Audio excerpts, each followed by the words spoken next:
So we stop with chemical reaction. So as I've told you, we build up already in the first part of chapter 2. The elements would combine with one another to give you compound, and then the compound would react with other compound or elements with other elements to give you more compound. So you have the chemical reaction. Now to represent the chemical reaction, we write the chemical equation. So in the chemical equation, you have your species or reactants and products that participate in the reaction. And the chemical equation obeys the law of conservation of mass. So that means the number of elements on both sides should be the same before and after the reaction.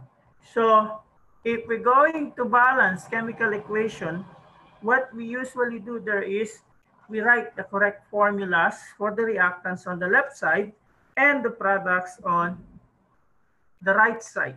So if we have a reaction like this, ethane reacts with oxygen to form carbon dioxide and water. So we have this equation. Okay. Now, if we're going to balance them, the one that we're going to modify is just the number in front of each species. We're not going to change the species. So when we say change the species, you're going to change the subscript. So what we do here is we just change the coefficients, not the subscript. Because you might say, oh, I have 2 carbons here and 6 hydrogen here. And if I end up putting 2 there, so if I have C4H12, I also have 4 carbons and 12 hydrogens, but that's not how the way it goes. Okay, so the one that we have here is just the coefficients. That's the one we're going to change. So this is a trial and error process. As they say, a balance equation by inspection. So when you say inspection, you have to inspect both sides if the number of elements are equal. So if we have this balancing equation, so we could say start with C or hydrogen, but not with O. So the way that we do is YC and H. So as you could see there, C and H are always what? In combination with another species. C with hydrogen and C with oxygen. H with carbon and H with oxygen. So you start with the more complicated one.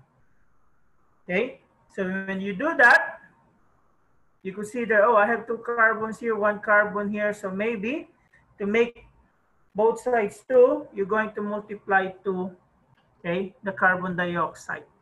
So in that case, your carbon is already balanced. And then if we're going to look at your hydrogen, there's 6 there, and then there's 2 here. So what you're going to do, you multiply with the number, your hydrogen on the left side. So when you do that, you're going to have 3 water for every 1 ethane. So if you're going to continue, okay, you look at the oxygen that you have there. So you have 2 on this side. And then you have here what? 4 and then 3. So that means you need to balance them because you what do you have here? 2 and 7. Okay? So how are you going to do that? You can multiply oxygen by 7 over 2. Now, what's the problem if you use what we call the 7 over 2? You have fraction. So how are we going to eliminate the 2? Okay? To eliminate the 2, you multiply all of them by 2. So you multiply this by 2, 2, 2, 2. So you don't still have there. So you have the 2 already there, then the 3. So what happened here, this 2 is canceled out. So you end up with 2, 7, 4, and 6. And then you're now going to check by inspection if both sides are balanced. Okay, let's try to do this balancing. This one, anyone? A 2 in PCl3 and 2 POCl3. So a 2 here and a 2 here. Is that what you have? Yeah. Okay, so if you're going to have oxygen 2, 2 times 1, 2, phosphorus 2, 2 times 2, 2, chlorine 3, chlorine 3. Next.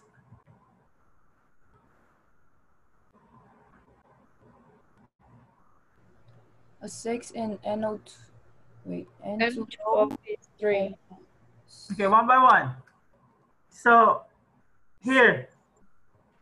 That stays. One. So you can take the, oh, sorry. So what do we put here? You can. Hmm? Like this? Yeah. You can put This a 3. Is it 3? Yeah, you can put a 3 there. Is it 3? 6. Oh, you put Oh, a 6, sorry. Yeah, it's I 6. put a 6 and then you put Okay, let's say 6.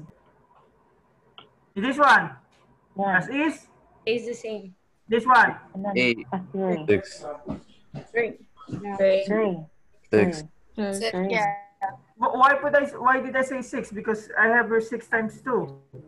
So I have here 6 times 2. Phosphorus is 4. Phosphorus is 4. Now 6 times 1 here is 6. And I have oxygen 6. So if we follow this one, so I have phosphorus 4. And then 6 times 2, that's 12. And then oxygen 1 times 6 is 6. And then I have here 4. And then I have 6. And then 6 times 2 is 12. Okay? How about this one?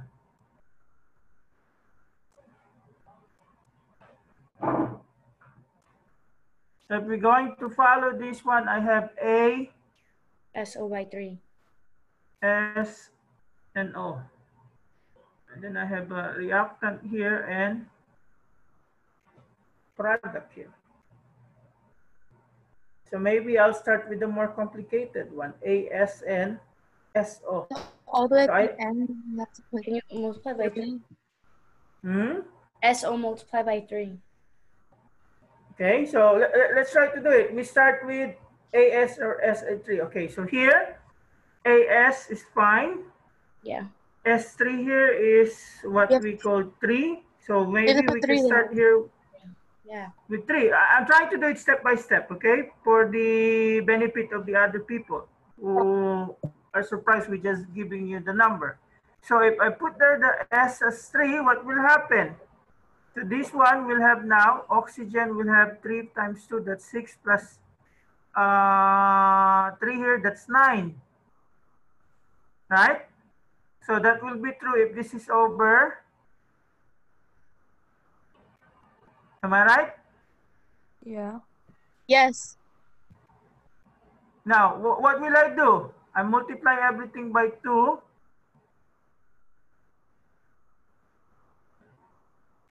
So this now become 9. Is 9. that correct? Is it correct now? So if I'm going to check, 2 times 2, that's 4. 2 times 3, that's 6. Oxygen will be 9 times 2, 18. Arsenic 2 times 2, 4. Sulfur is 6 times 2, 6 times 1, that's 6.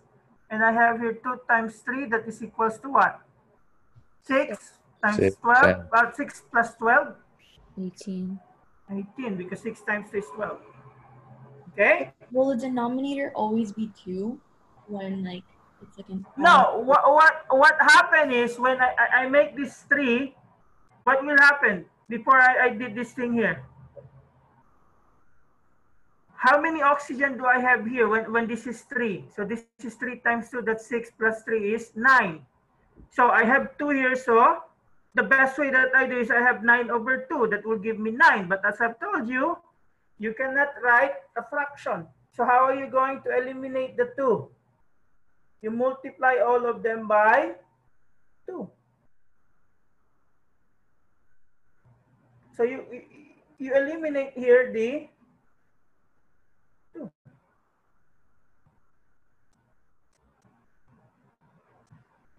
Everybody got that? Yes. Yes. If not, go over the record. Okay, now the last one before we proceed to the whole survey. So calcium phosphate, phosphoric acid, and calcium dihydrogen phosphate.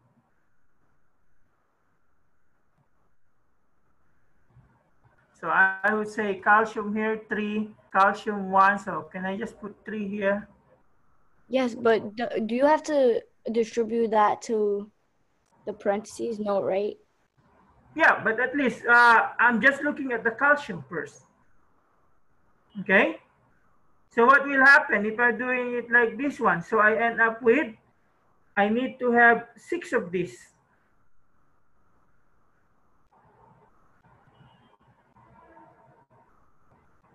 Right? Or the way that I'm going to, so this is 2. So 2 times 3 of that, so that will be a multiple of 6. So if that will be a multiple of 6, how many is 6? 2 times 6 here? 12? All right? Because if you're going to look at this here, so PO4, that's 2, and then PO4 here, that's what? 3. At least for this. Because I have 2 of the phosphate here and 2 of the, 1 phosphate here. So how many phosphate do I have here? I have 2, and then I multiply it with 3, right? So this will become 6 phosphate. So how will I make this 6? So this is what? 2. So I have to multiply this by 4. Because I'm going to have what? 4 phosphate on that one. And since I have 12 of these, so all I need is, I also have 12 of the hydrogen. Because 2 times 6 will give me 12, and then 4 times 3 will give me 12. Check. If you're in doubt, do the inspection. You're going to play by number. And usually you're given what? Multiple choice. Okay? So I would suggest go over this slide when you look at the recording.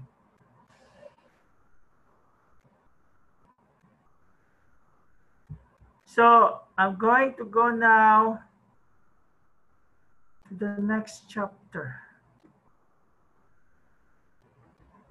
And before I go there, Okay, I want you to get ready for the poll survey.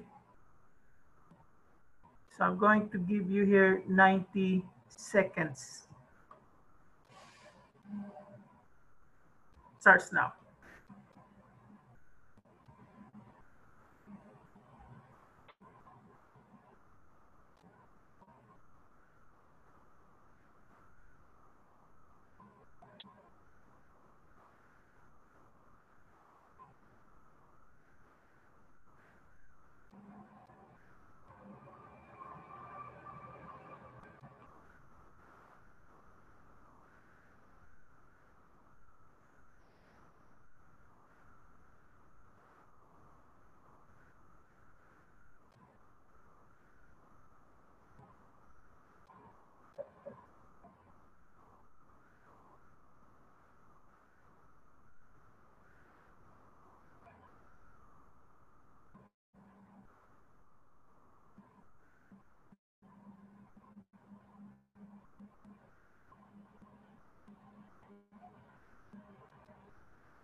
Fifteen seconds.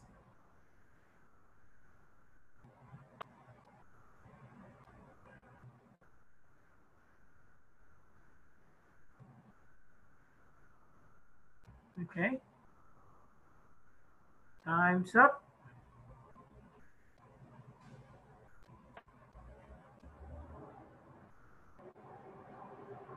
So here's the answer. So this is an exam question. 35% of you are correct. So if we're going to look at the thing here, so this is correct. This is ammonium hydrogen carbonate. So how does it look like? There should be an H after the 4, HCO3. Okay, so the one that is listed here is just ammonium carbonate. So number 2 is one of the wrong. Sodium cyanide, check. Calcium hydroxide, check. And this one should be what? HNO3. Okay, it should be HNO3, or the name should be nitrous acid. Okay?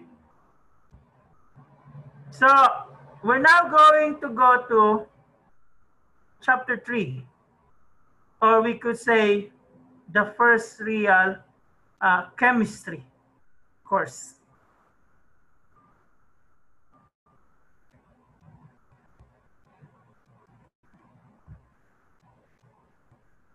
So this is where your problem in mathematics were going to be manifested. Okay, so we're going to do this step by step, and each step is responsible for the next topic. So the first thing that we're going to do here is calculate the molecular mass and the so-called formula mass. You did similar stuff like this in the previous chapter. And I would say this is the simplest calculation that we have here in this chapter. And this is one of the things that you should know how to get. If you don't know how to do this, I have the reason to give you an F in the course. Because if you cannot go do this calculation, I am 100% sure that you cannot do the succeeding calculation after this topic. So molecular mass, that's just the sum of the atomic masses of all atoms in a molecule of the substance. What do you need here? What tool do you need here? Periodic. You're going to do your periodic table. Yep. So what's the difference between the molecular mass and the formula mass? Molecular mass is on the molecules. Formula mass is ionic compound. So the way that we're going to look at this, the sum of the atomic masses of all atoms in the formula unit, whether it is molecular or not. So whatever the formula, you're just going to use it, you get the respective atomic mass of any element in the formula and then add all of them. So you will have here your formula mass. Okay, so let's try to do this. Calcium hydroxide. So this is, see how I'm going to do this thing. So I'm going to list down each of the element, and then I'm going to list down how many elements do you have in the given formula or molecule. So calcium is 1, oxygen is 1 times 2, hydrogen is 1 times 2. So question on how I get this number. Anyone?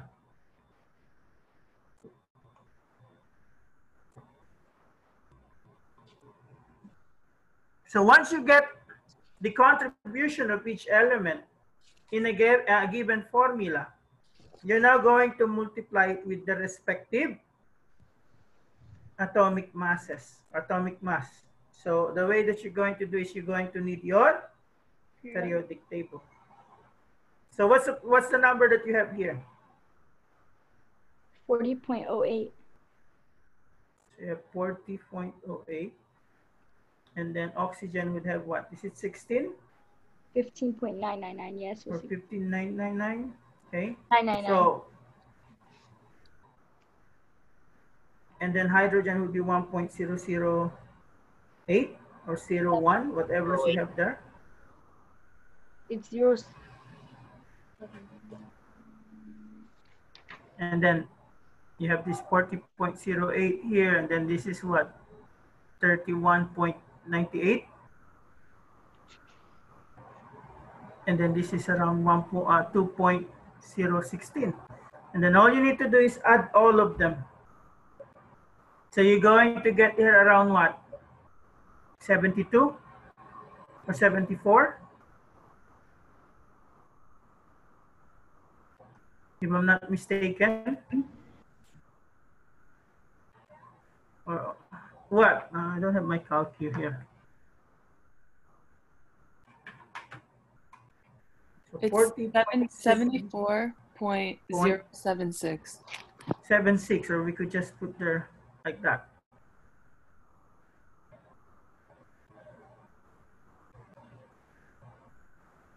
Everybody got that? Yes, and will Yep. this be like the formula mass or the molecular mass? It can be, formula mass is the same for everything. Whatever is the mass of the given formula. And calcium hydroxide is an ionic compound. So we could say you can use the formula mass here. And the unit that we have for this at this moment is AMU, atomic mass unit. So they do the same thing with the molecules here. Methylamine. So CHN. So what's the number that we have here? Carbon? 1, 1. Hydrogen? 3. 5, 5. 5. 3 plus 2. Okay? 3 and 2. And nitrogen? 1. 1, Okay, so we could say this is what? 12.01, 1.008, and this is 14.01. So I can always put this one as this because it's only times 1. And this one now is 5.04. Am I right? Yes. So if you're going to add all of them, what do you get? 31.06. 31.06. So ask yourself, do you know this?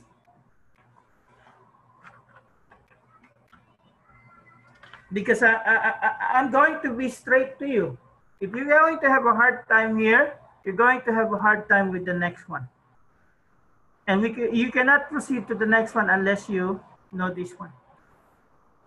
Because most of the time, you might be asked to calculate for the formula mass or molecular mass if it's not given to you. Okay?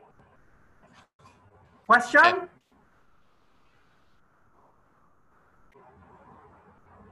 So we're going to go back to this question later on because I want to introduce to you first to this concept of mole.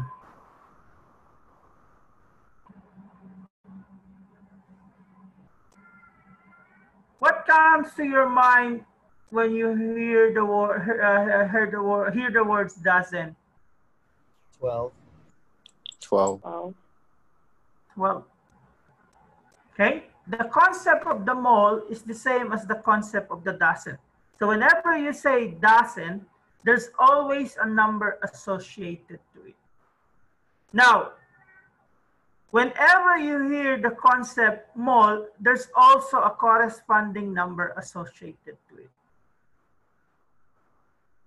And that number that is associated to it is either this one and this one. So what does it mean? They said there are 3 ways to describe the amount of matter.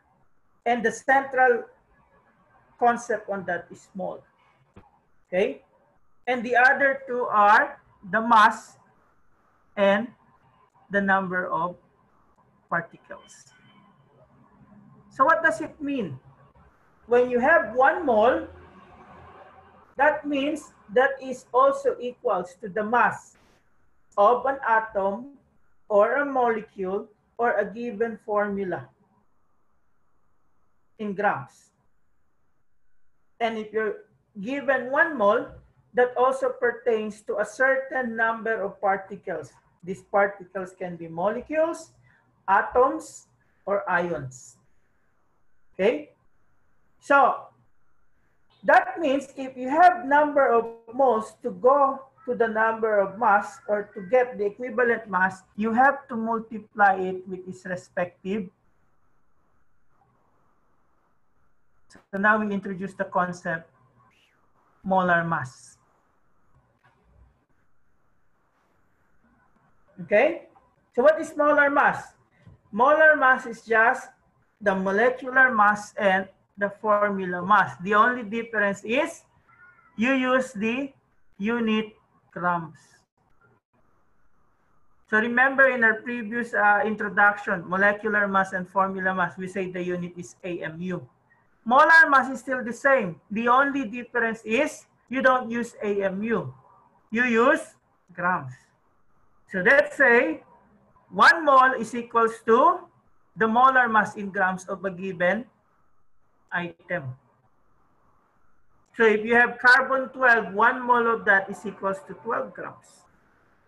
And 1 mole can also be associated with the number of particles, and the number that they gave is this one.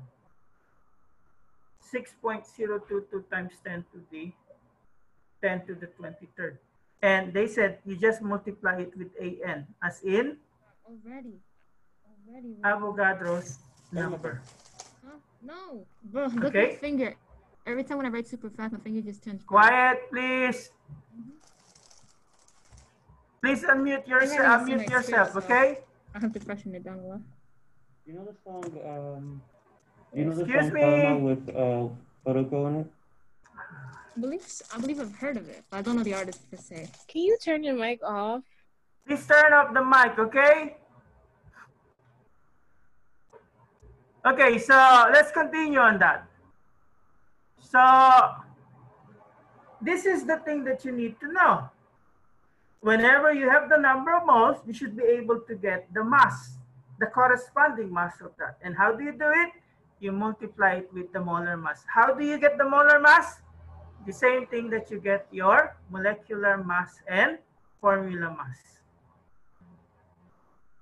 Now, you can also express the number of moles in terms of the number of particles. Whatever the number of moles, you're going to multiply it with the Avogadro's number.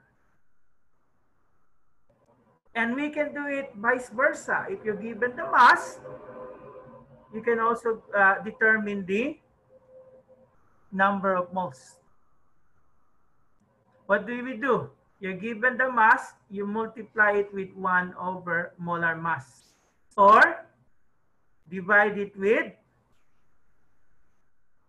the given molar mass.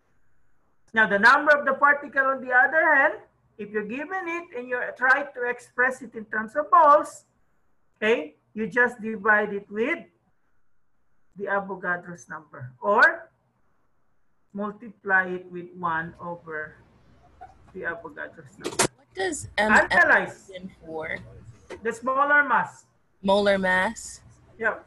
Okay. So now you see why I tell you, if you have a hard time getting the molecular mass and formula mass, you're going to be in big trouble in chemistry. Because the molecular mass and the formula mass is just the same as getting the molar mass. The only way that they're different is the unit that you have.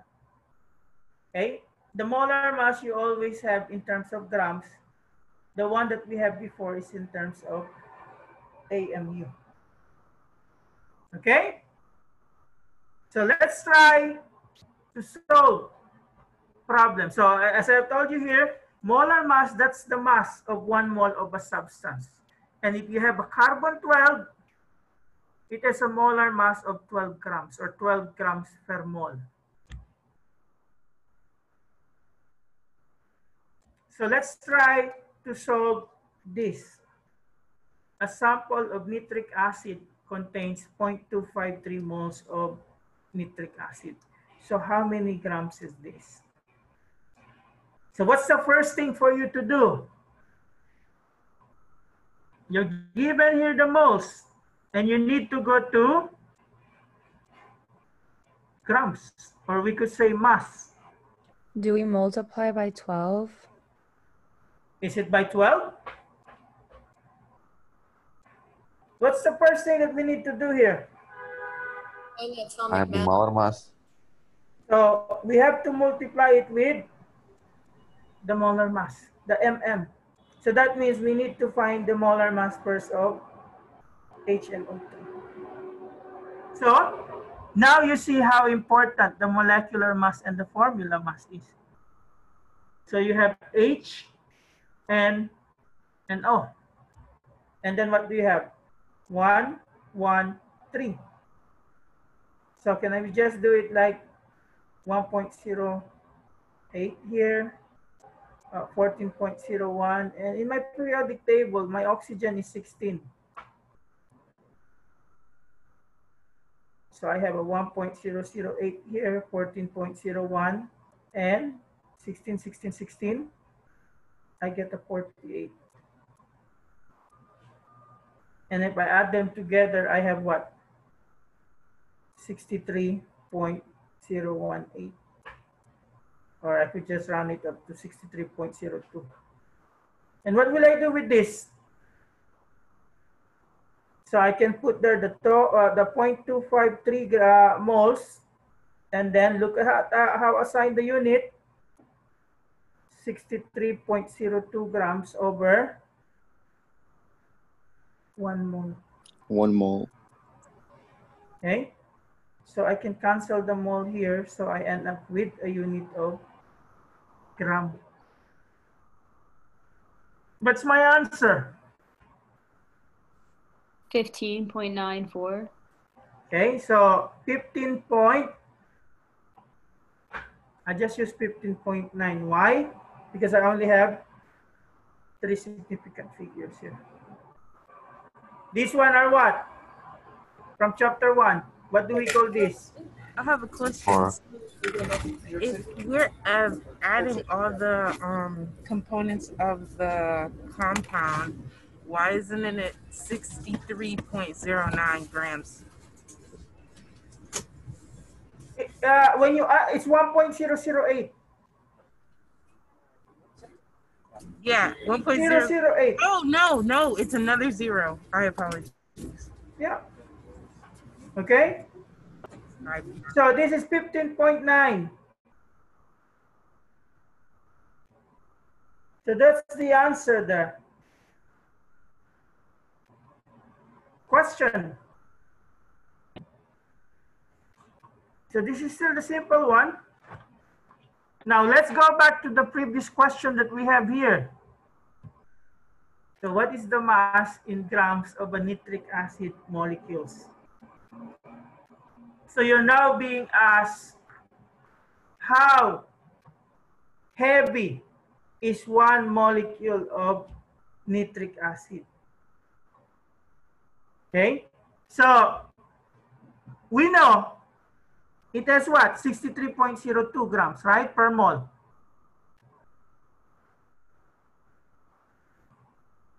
Anybody has say why we get 63.02 grams, where it came from? The molar mass? The molar mass.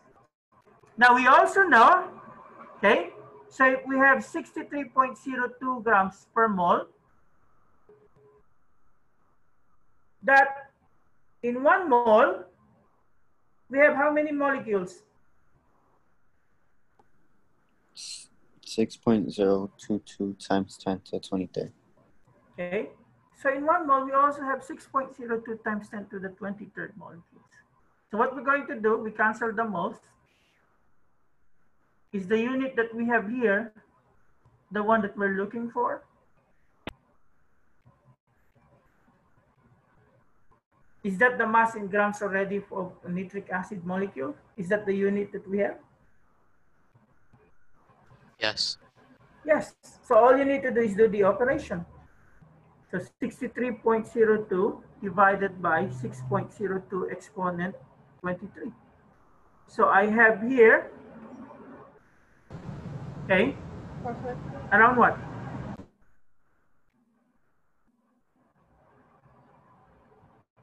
What do I get here?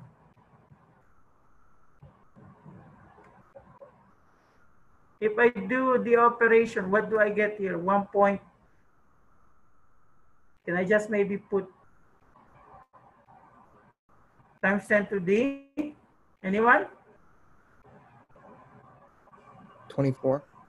24. I think it's 1.047, not 6, because it's 68. So that is 1.047 or 1.05 times 10 to the 22. Now the thing is, there's no given number there. All you have here are what? Exact number.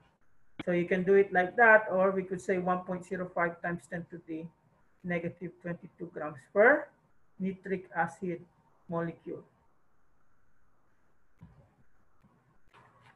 So the key word would be, what is the mass in grams? Yep. Of one molecule.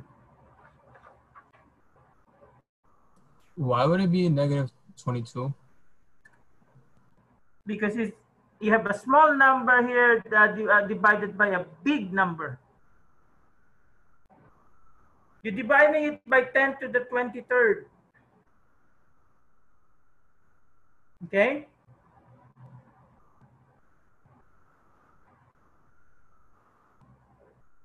Question? Before we go with another example. So we're just going to solve the whole afternoon here.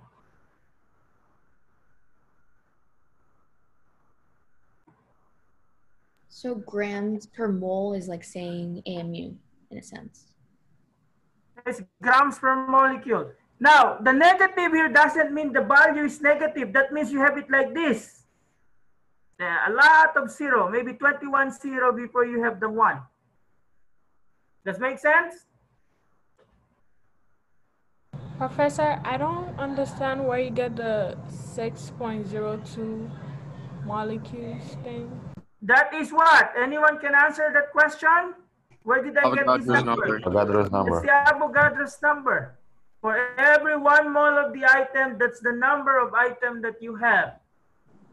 So I want you to understand this concept. This is the most important concept in Chem 111. You don't understand it, you don't have the right to pass the course.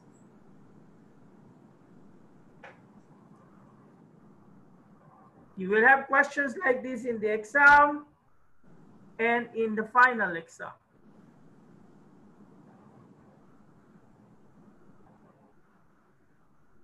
So question.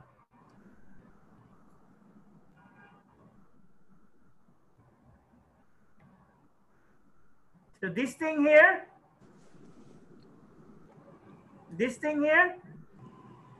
the important concept that you should know by the end of the day. How you move from mole to mass and to the number of particles. Now, as you could see there, the mole is the one that holds them together. You cannot get the mass directly to the number of particles. It has to pass through the moles. So from mole to mass, what do we do? Anyone? You multiply it with molar mass. the molar mass. From mass to mole, you divide it with the molar mass. From mole to number of particles, you multiply it with the Avogadro's number. That's why we have this. If you're given the number of particles to the moles, you divide it by the Avogadro's number. You follow the arrow. So this is the most important thing that you need to learn. Not only today, but for the whole Gen Chem. If you cannot give me this expression, you don't have the right to pass the course. It's just as simple as that. So I ask you to practice, okay? Because the first exam is the easiest exam. It will just only get harder. And what does my mantra in this course? Okay, it's all in the name, it's all in the letter of our course. So if you don't do that, you know what's the consequence is. So let's try another problem. This one. So calcite is a mineral composed of calcium carbonate. A sample of calcite composed of pure calcium carbonate, it weighs 23.6 grams. So how many moles of the calcium carbonate is?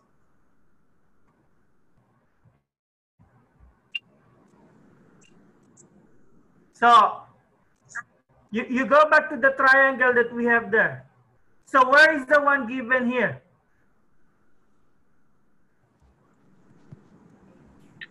Mass. So the one that's given is mass, right?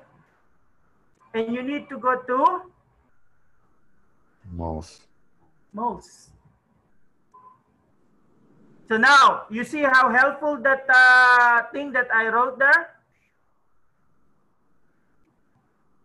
So how do I get from mass to moles? Multiply by mass. You divide by the molar mass or times 1 over the molar mass. So what do I need? What do I need to get here to solve the problem? I need to get first this.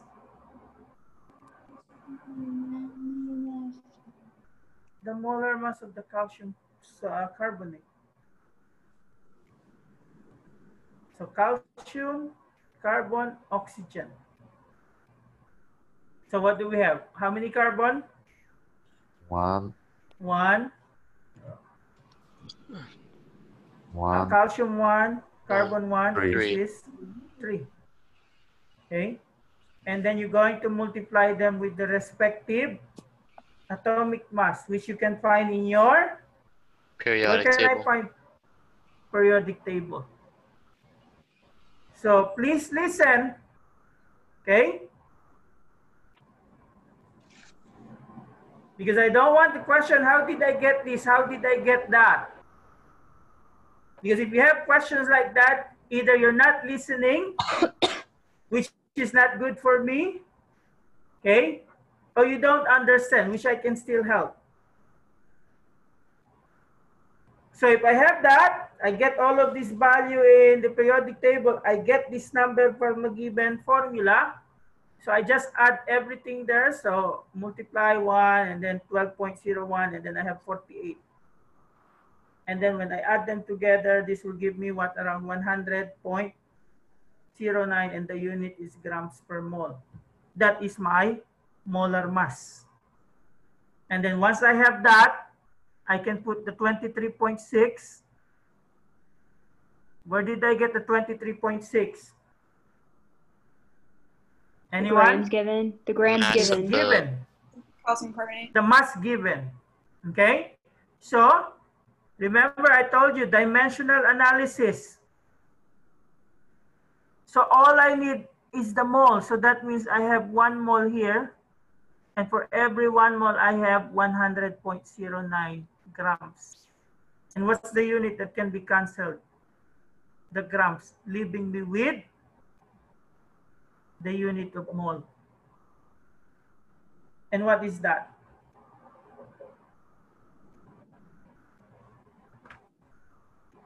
Anyone?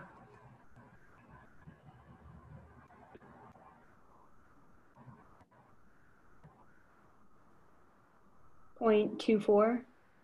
So it's point, is it 0.24? What's the right one? 0.2341. You're going to have what? 0.236. Why? You have 3 significant figures here. So you have to answer it in terms of 3 significant figures also.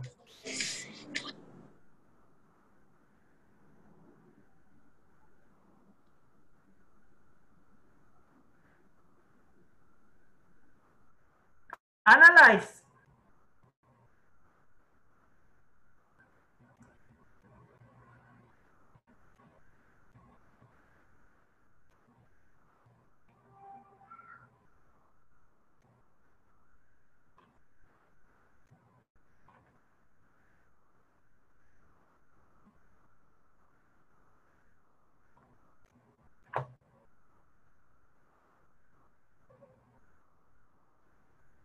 No, I mean, it's fine if you want significant figures, but that's not 236 times 10 to the negative 3.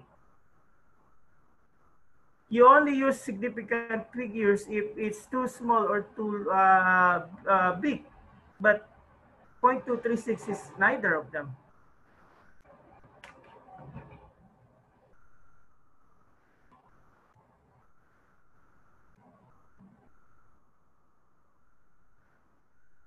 I don't think if you can also put this in scientific, if you put this in scientific notation, it will be what? 2.36 times 10 to the negative 1.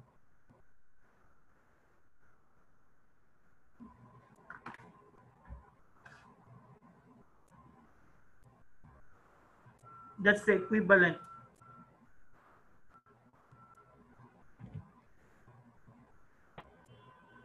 Of that. Okay? Let's try another one. This one. So try to do it on your own.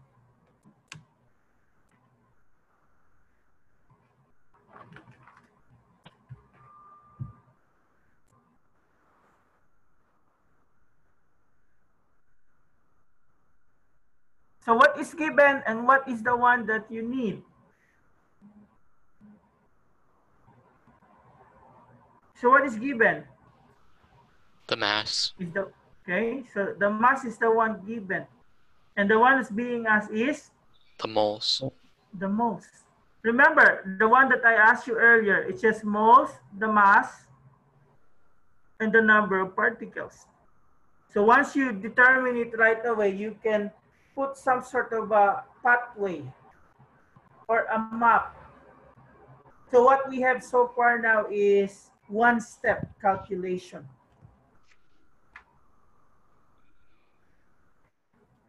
So you're given the mass. So specifically, the mass is 2.2 grams. And you are asked, what's the equivalent of that in moles? So how are you going to go from here, going here? You need the Molecular mass. molar mass. So C6H14O2N. So CHON. So 6, 14, 2, 1. So I multiply this with 12.01, 1.008. So this is what I just put 16 based on my periodic table, and nitrogen would be 14.01.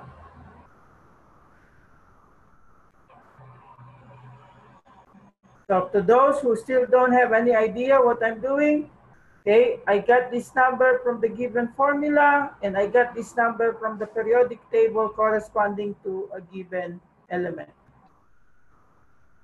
So what we do now is multiply them. So this is what, 14.112, and this is 32, and this is 14.01. What's the molar mass that you get here?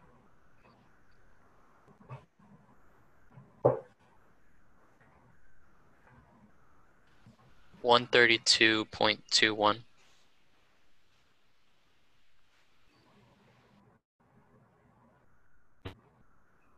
Anybody has a different answer? I got 132.8.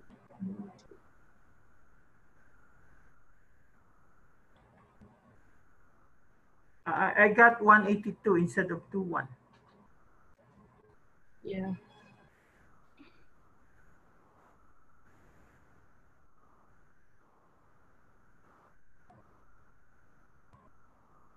Everybody agree with me on that? 132.182, or I just say 132.18.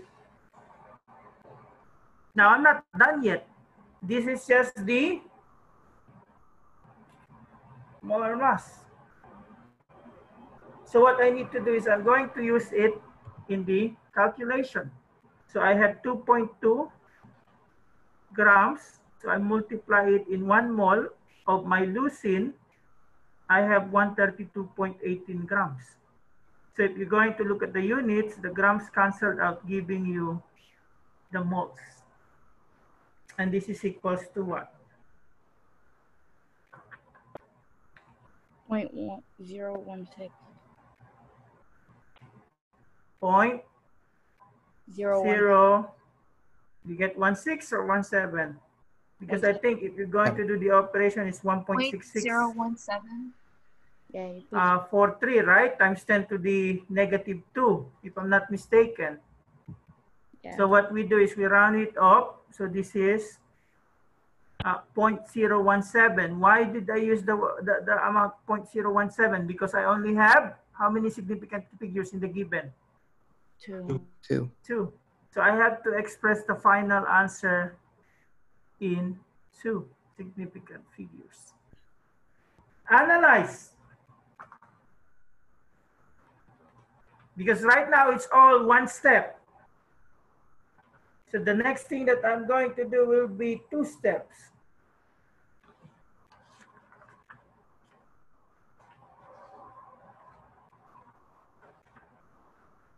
Question.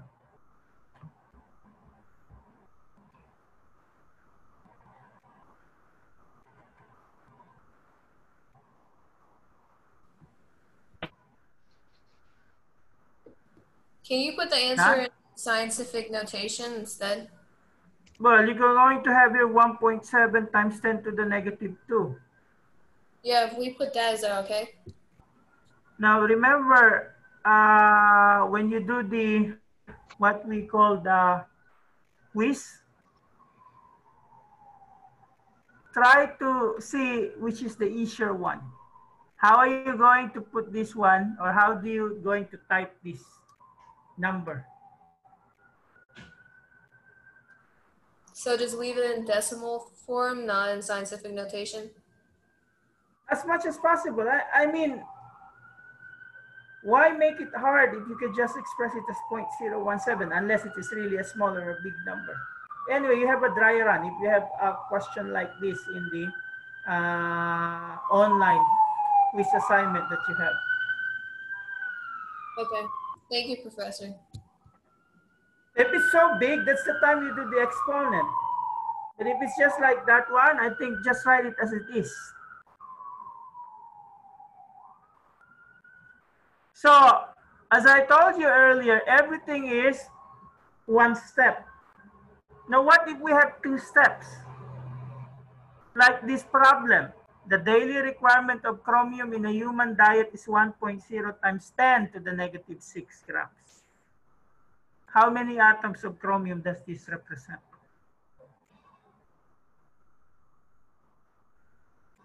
So if you're going to look at this, what do we have? Moles, number of particles, and mass. So where do we go from this problem? You start here, right? And you end up in what? Particles. The number of particles. So you have to know what is the route from here going there. So the given that we have is 1.0 times 10 to the negative 6 grams of chromium. So what's the first calculation that we have there? Anyone? So that means from mass to moles. Multiplied by molar mass. Is it multiply or 1 over molar mass? So 1 mole over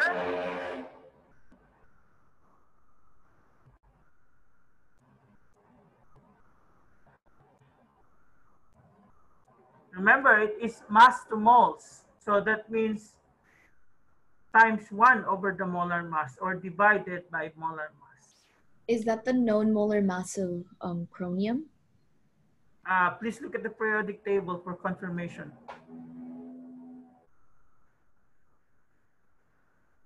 In my periodic table, that's the number that I have. In yours, it could be much more number.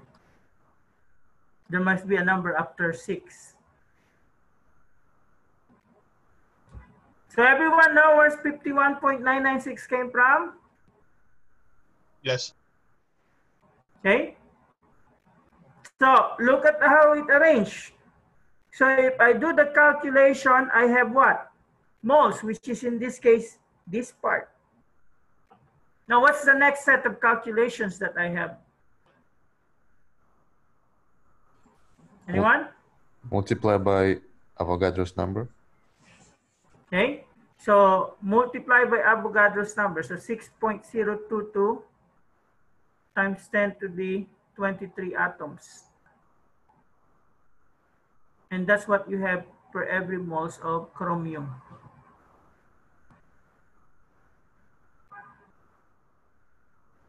So now this is the next thing that I cancel out. Not the moles of chromium, should be chromium atoms. So how do I get? What do I get now? So I'm going to multiply 1.0 exponent negative 6 divided by 51.996. Whatever you have there, if it's 52, then use 52. And 6.022 exponent 23. So what's the number that I get?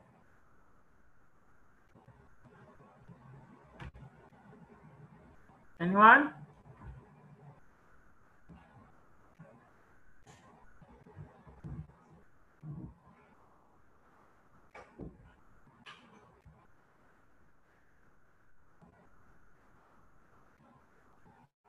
I got 1.16 to the 16th power. 1.16. Do we? So you might get there if you just look at the calculator like this, right? Yeah. But if you're going to follow significant figures, how are you going to round it up? 1, 2. 1 point? 1.16.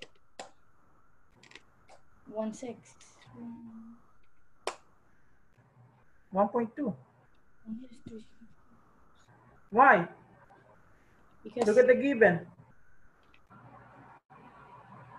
So the rule that we have, whatever's the given, okay? Just wait.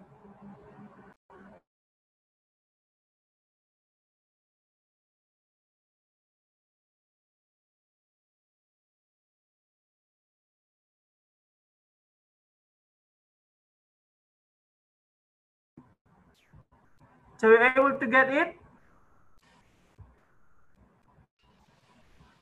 How did the notation go to 16 to 10 Do to the the operation.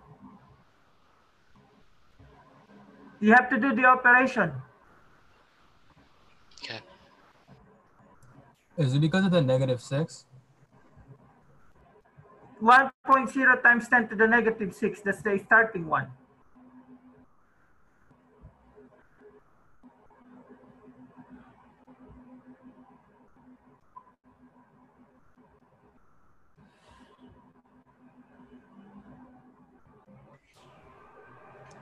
Isn't it 10 to the -16? 1.2 times 10 to the 16. I think, not to the -16.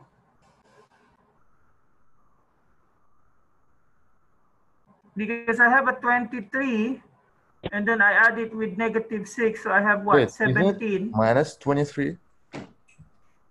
6.002 times 10 to the 23 here. Avogadro's number. To the -23. No, it's No? positive.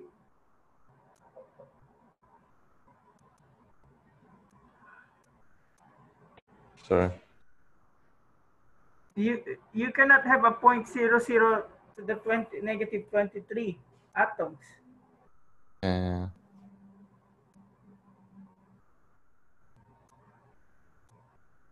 So question.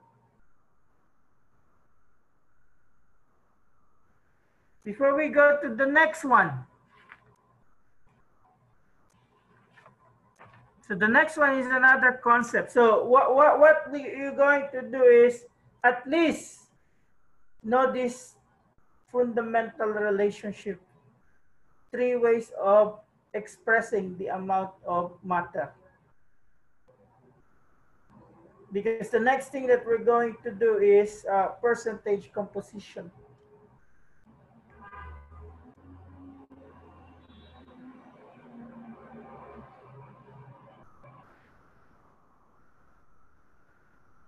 Yeah, so the way that I asked you to do it is at least know how to express, where is it?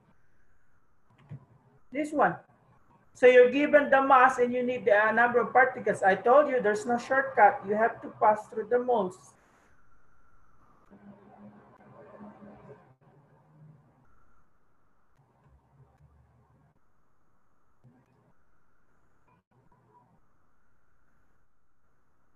Okay?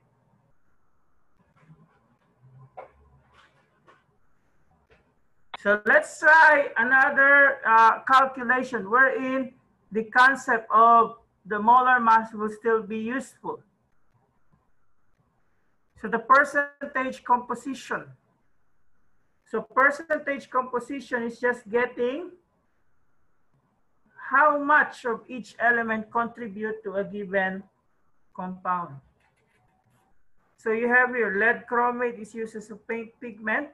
So what is the percentage composition of lead chromate? So the one that's being asked here is how many percent does each element has? Is this, so this is just lab? I'm sorry. What? Is it similar to the lab? To the lab? Maybe. I think the experiment 3 that you did. Okay? But the way that you're going to do is what? The same thing. You get the molar mass. So you have 1, 1, 4. Okay? So lead, if you're going to look at the periodic table, in my periodic table, I have 207.2. Chromium, as we have used it earlier, that's 996. Okay, and then oxygen, not 32, 16. And then what do I have there? If I add everything.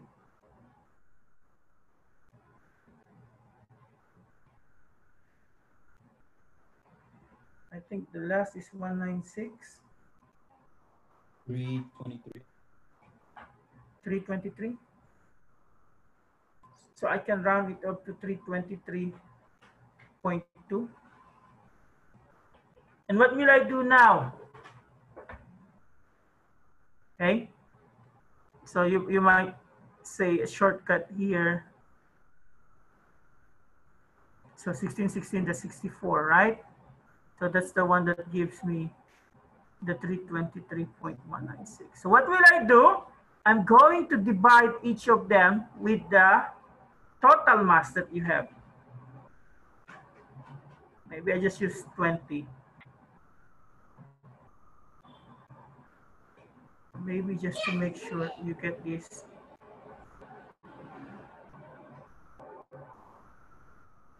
$323.2, and then the chromium, I can put the percentage here. So you're going to multiply this with 100, and then 51.996 over 323.2 times 100, and then oxygen 64 over 323.2 times 100. So what do you get? What's the answer that you get for each of them?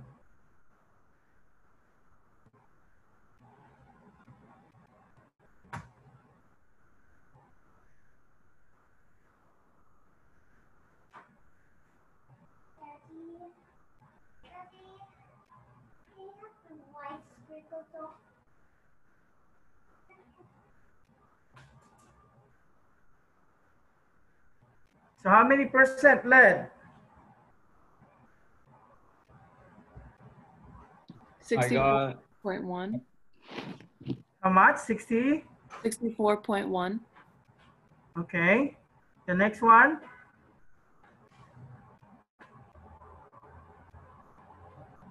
Chromium?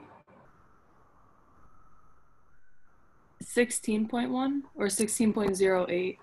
So just 16.1.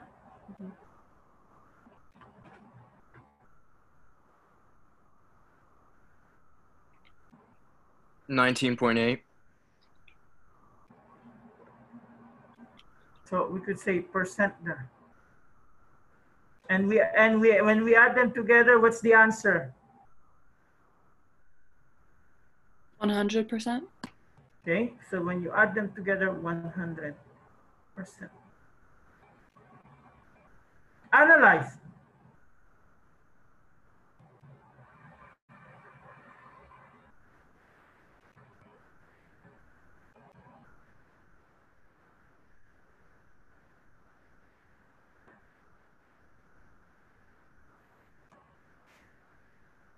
So the answer is 100%? Yeah, when you add them together, there should be 100%. But it's because they asked for the whole formula, right? Like if they just asked for iron, we would just do one part of it, and that would be Yeah, yeah. Well, if it asks you for a particular element, then just give the one for the element. But here, you are asked for the percentage composition of lead. So how can you answer there? Lead is made up of 64.1% lead, 16.1% chromium, and 19.8% oxygen.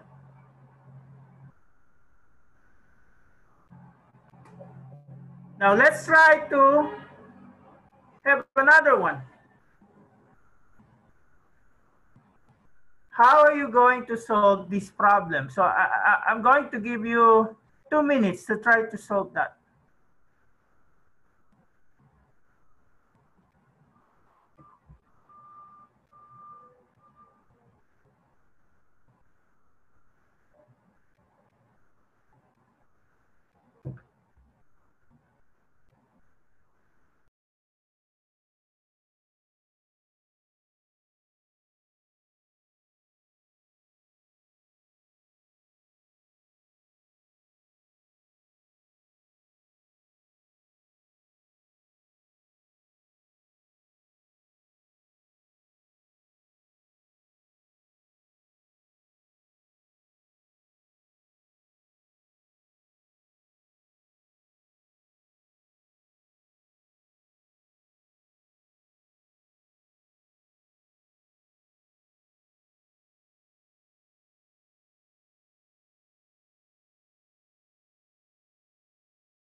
So how do we approach this one?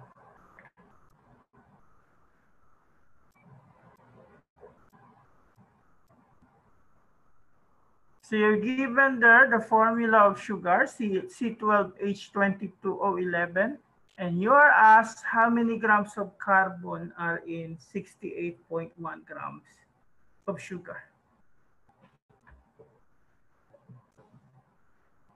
Anyone?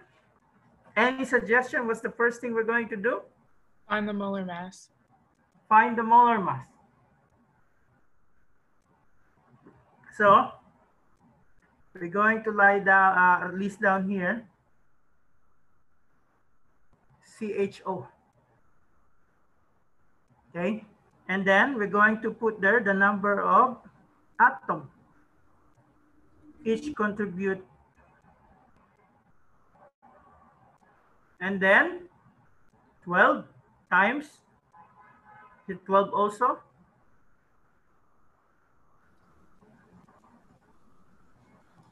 And then H. Hello, yes. 1.008, I think the one that I have there. And then oxygen, you have 16. So here you have 12 times 12, that's 144, right?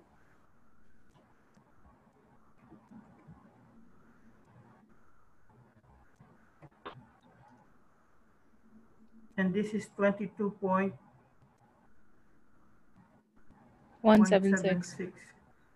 And oxygen is 176.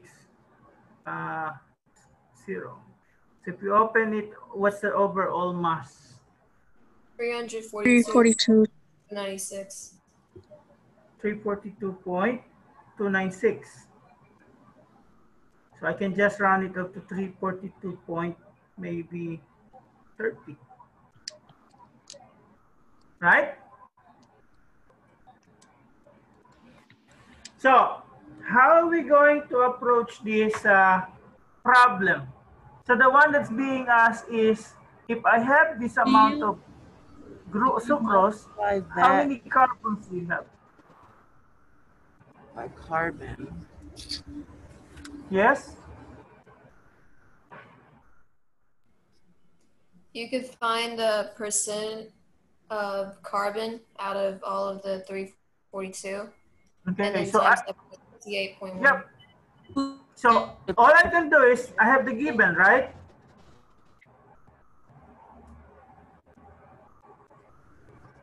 Sucrose. So what I can do here is, I can use the number that we have here. So for every amount of carbon that I have, so let's say 144.12 grams of carbon, that corresponds to the total grams of sucrose. Right? And what happened to the unit? Can I just cancel this out? Leaving me with the carbon? Mm-hmm. So what's the number that's left if I do the calculation?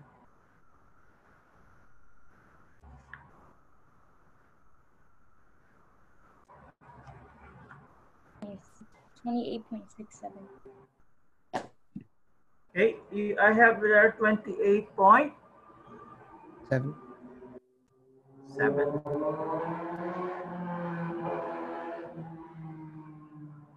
Analyze.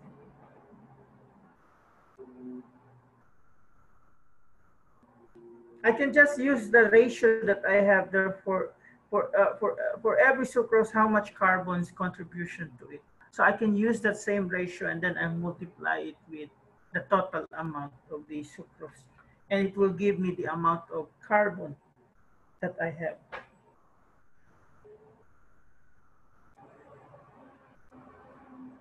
Analyze. Before we go to our last problem. That's a little bit complicated.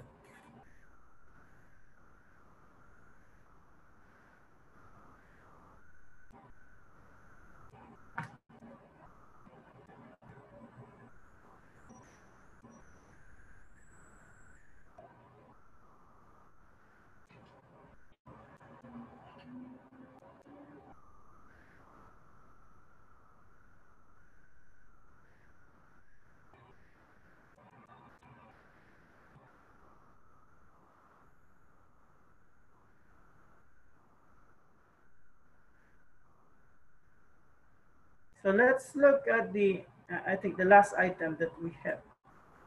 So this has something to do with the mass percentage in a given compound. So the problem that we have here is we have combustion. So whenever you have combustion, when you burn a compound, okay, the product that would form usually is carbon dioxide and water. So the CO2 and H2 are captured and weighed to determine the amount of carbon and hydrogen in the original compound. So usually what do you have there? Hydrocarbons reacting with oxygen. Okay, so maybe you don't know the how many carbon and hydrogen do you have there in the hydrocarbons, but it always produces CO2 and water.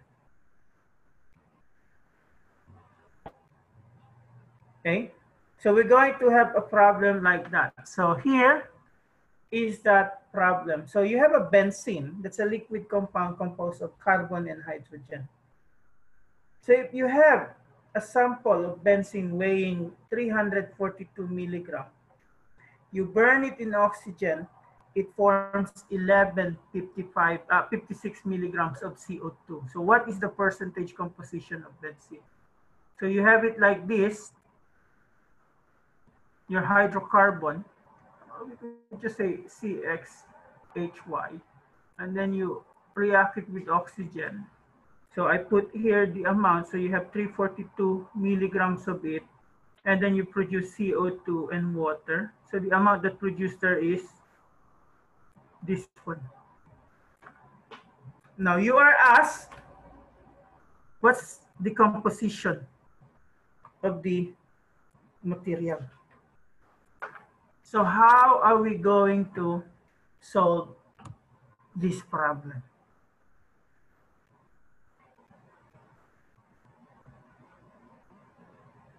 So the strategy that we use here, I think I put here in the next slide. First, we use the mass of the CO2 to find the mass of the carbon from the benzene. Okay? So what does it mean? So I have there the 11.56.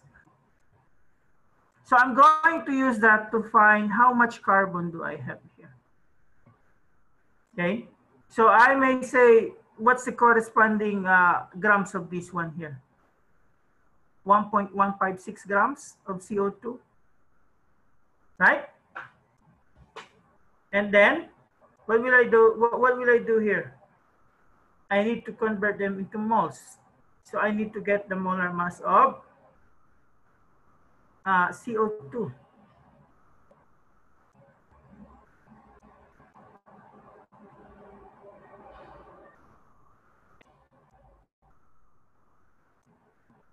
Now, how many carbons do I have in CO2? So for every carbon dioxide, I have 1 carbon. So I could put there 1 mole carbon for every 1 mole of CO2. And then I can also put there, for every 1 mole of carbon, what's the molar mass of carbon? Right? So if I'm going to do the calculation here by the unit, gram CO2 divided by gram CO2, mole CO2 divided by mole CO2, mole carbon divided by mole carbon. So I have here grams in carbon. So that's the corresponding grams of carbon here. Analyze. because that's the first step that I'm going to do. Use the mass of the carbon dioxide to find the mass of the carbon from the benzene. So what's the number I will get here?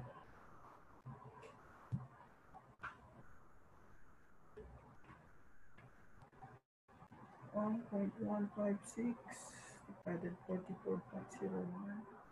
I have a question.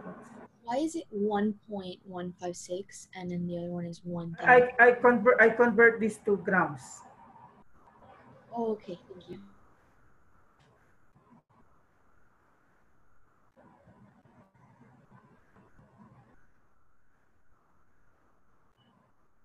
Okay. So what's the answer that you get here?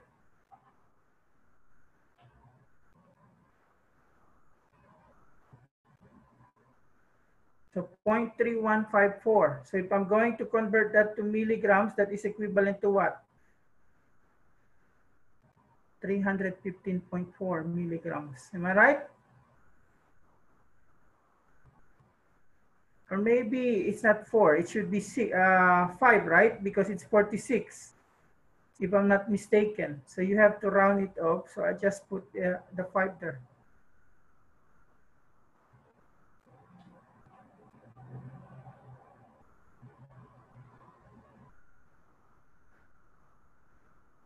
Okay.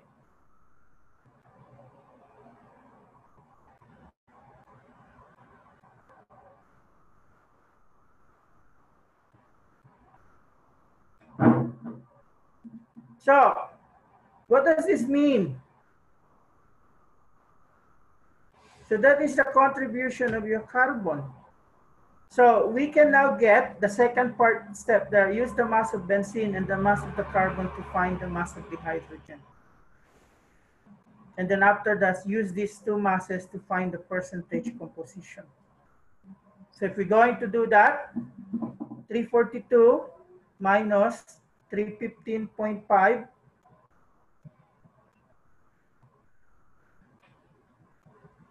So the answer there, that's the mass of the carbon. So 342 minus 315.5. So that's 26.5.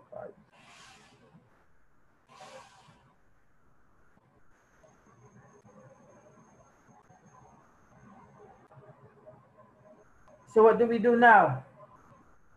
Anyone?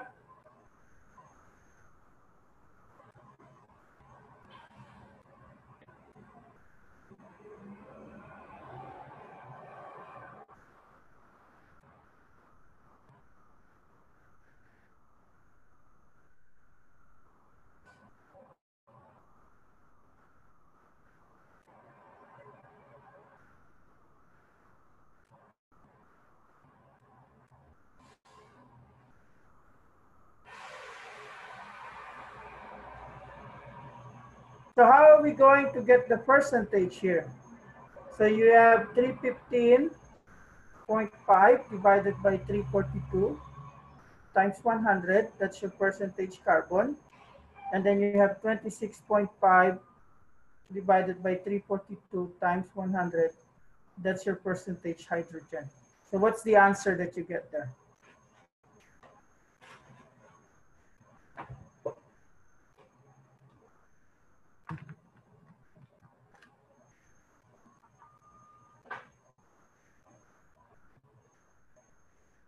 Okay. 92.3. What's the answer? 92.3. Yeah, I get it. And the other one is? 7.7. 7.7 hydrogen.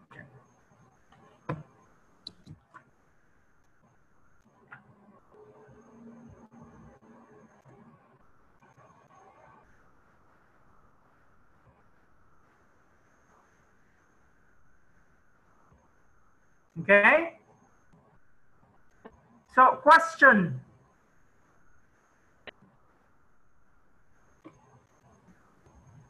Yeah, I have a question, Professor. So for questions like this, are there going to be a lot of questions like that are complicated like the last one, or? There will be what we call some questions like this in the exam. Okay. Okay. Those are usually one questions that is going to be complicated. That's the way for me to determine who are the good ones from the average one. Thank you, Professor. Okay. Thank you. I have a So before we open the thing for the what we call the open forum, just the way that we usually do every meeting, the quote of the day. So for some of you, you may struggle, but that's part of learning. Okay. So question, because I see the chat is so busy. I have a question. Okay. For the quizzes, are we allowed to use notes or no? Okay, so this is the thing. Why do we have the quizzes? We have the quizzes to replace a bad test. prepare you Get ready for the exam. to get ready for the exam. So this is the thing. You can use notes on the quizzes, but you cannot use during exam. Now, this is the problem. If you take the quizzes with notes and when you take the exam, don't you think that you will be tempted to do that? Okay? Because what will happen here, you're cheating yourself if you're going to use the notes during the quizzes. Because I'm trying to practice you for the exam. You know what I mean? You make what we could use the notes, and if ever on your record, I have all the recordings there. You are plugged in all quizzes that you have. So that means you didn't take advantage of that to perfect yourself in the exam. So I would suggest just try to make it like an exam. And because if you're going to be used with the notes, every time you're going to do it, every time your eyes get away from the camera, that gives me a plug. And you having a lot of plug is not a good reflection.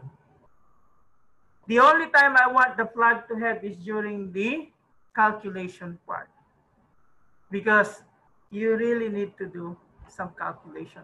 But for the concept one, I don't think you're going to do that. Remember, you only have what, 10 minutes? Really? You're going to use notes in 10 minutes? If you're going to use notes, you're not going to finish the thing. How about for using a calculator? Like for the other quizzes and like, for example, doing all these calculations. Don't worry about the calculation. Your chapter 3 quiz is 20 minutes. It has calculations. Okay, so there will be a quizzes that has calculation. Maybe the first 2 chapters there's less calculations, but chapter 3 today there's a lot of calculation. Yes. But I have a question though. When we do have quizzes with calculations on it, requiring us to look down on it, wouldn't it ended up sending you a message saying that this person took their eyes off, and wouldn't it make us like? No, this is the thing that I told you. Everything that you do is recorded. So I know when you're doing the calculation. So I expect a flag during that time. Oh, okay. All right then. Thank you, sir. Because remember, the question comes out what? One at a time, right? Have you those who took the quizzes already, the first quiz? It's one at a time, right? That's why there's no backtracking. Because if there's backtracking, I cannot monitor what's the question when you are plugged. This is the question why you only have to see the question once, and when you move, there's no more backtracking. Because that's my way to monitor the thing. So are we clear on that? Yes, sir. Yes. Yes. Because you may say, oh, notes, really? 10 minutes, 10 questions, you need notes? I don't think you're going to have your time looking where's the question coming from. And it's not a good training when you do the exam, that you do the quiz with the what we call notes with you. Because you don't want to, I don't want to see all of you flag in each question that you have, because I might give you 0 if that happened. To tell you frankly, if you have no flag, I'm not even going to waste my time to see how you take the exam. I only look, okay, at my students if there's flag that come out. Because what, 89 students, I'm going to each see one of you, your beach. No, come on. I have other stuff to do. So what I'm going to do, if you have what we call, oh, perfect. And then I said, a lot of flags. So that's where the suspicious goes in. And then when I say, oh, he got 66, a lot of flags, sometimes it's okay. It's fine with me. So that's how I monitor the exam. So that's the reason why can't we backtrack it? Because if you backtrack it, then I don't know now. Oh, if you backtrack, what's question that comes out? But at least if it's the exam, so for each question there, usually it tells me the time, at what time you got this question. And then the flag will tell me, oh, at this time, there's a movement. So usually it's the eyeball. So usually for those who took the respondents, I think you need to calibrate yourself first with the camera, right? And then you have to show your surrounding. So the one that is allowed for you is just the periodic table. And sometimes you don't even need the periodic table because I'm going to give the atomic mass. So all you need to do is just the calculator. So question. Professor, you already posted chapter 2 quiz, right? I have just posted the chapter 2 quiz. And again, it is in Respondus. When it's due? I'm thinking of Tuesday.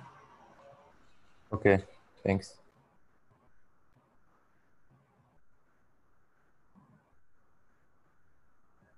Professor, I have a question. Sure. Do we need to show our PACE ID when we log into... Any ID, because some of you might not have the PACE ID. Because to tell you frankly, I don't know anyone. If we see each other at PACE, I don't even know if you are my student, to tell you frankly. You may know me as a teacher. You can say, and I'll just say you like, and then 6 feet distance. Because I'm only there every Wednesday. I have a class from 1:20 to 4:20, and then after that, I'm done. So when we're showing our we're showing our surrounding, do we show that we have the calculator on our desk or something like that? Yeah, you have what we call your periodic table, a piece of paper, and the calculator. Okay, thank you. So it's not really PACE ID. If you don't have PACE ID, state ID will do. Anything that tells you that it's you.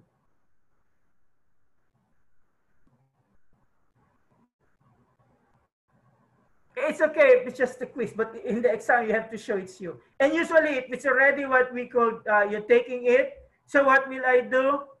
And then I said, oh, that PACE is not the same as the previous quizzes, so that will be the one that I'll be suspicious. Okay? So any questions? So I would suggest start studying. I emailed you about the what we call presence of the tutors. You can tap them, and then on Monday, 3 to 4, you can email me ahead the question that you have. But I will be there starting 3, and if for 20 minutes no one show up, I will leave the what we call office hours. So the Zoom details of 3 to 4. I'm just going to Monday 3 to 4.